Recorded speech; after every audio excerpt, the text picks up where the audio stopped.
കുട്ടികൾക്ക് എപ്പോഴും ഭയങ്കര കുസൃതിയാണ്. നമ്മുടെ പ്ലഗ് പോയിന്റും ചാർജറും ഒക്കെ അവരുടെ കളിപ്പാട്ടമാണ്, അല്ലാതെ നമ്മൾ കരുതുന്ന പോലെ ഒന്നും അല്ല അവർ കരുതുന്നത്.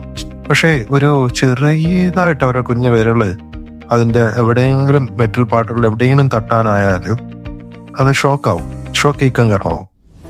അപ്പോൾ നിങ്ങൾ ഈ വീഡിയോ കാണുമ്പോഴത്തേക്ക് സ്ട്രോൾ ചെയ്ത് പോവും എന്നെനിക്കറിയാം. അതുപോലെ മൊബൈൽ ഫോൺ ചാർജറും പ്ലഗ് പോയിന്റും സുരക്ഷിതമെന്ന് തോന്നുമെങ്കിലും പലപ്പോഴും അതൊരു ഭീഷണി തന്നെയാണ്, പ്രത്യേകിച്ച് കുട്ടികൾക്ക്. അതുകൊണ്ട് പ്ലഗ് പോയിന്റിന് എപ്പോഴും നമ്മൾ കഴിവതും എക്സ്ട്രാ സേഫ്റ്റി കവർ ഉപയോഗിക്കാൻ പറ്റുമെങ്കിൽ ഇത് ചെയ്യുക.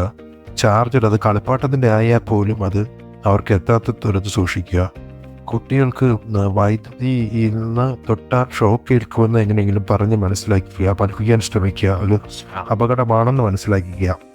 പിന്നെ ഇതുമായിട്ട് ബന്ധപ്പെട്ട് എന്തെങ്കിലും ഹെൽപ്പ് വേണമെങ്കിൽ തൊട്ടടുത്തുള്ള ഇലക്ട്രീഷ്യനോ ആൾക്കാരെ വിളിച്ചിട്ട് പെട്ടെന്ന് അതിൻ്റെ ഹെൽപ്പ് എടുക്കുക. വൈദ്യുതി നമുക്ക് ആക്ച്വലി നമ്മുടെ സൗകര്യത്തിന് വേണ്ടിയിട്ടാണ്, നമുക്ക് കളിക്കാനുള്ളതല്ല. നമ്മുടെ കുട്ടികൾ വൈദ്യുതി അപകടങ്ങളിൽ നിന്നും രക്ഷിക്കേണ്ടത് നമ്മുടെ ഉത്തരവാദിത്വമാണ്. കുട്ടികളുടെ സുരക്ഷ ആക്ച്വലി നമ്മുടെ കരുതലിൽ നിന്നുമാണ് തുടങ്ങുന്നത്. നമ്മൾ എത്ര കെയർഫുൾ ആയിരിക്കുമോ അത്രയും സേഫ് ആയിരിക്കും നമ്മുടെ കുട്ടികൾ.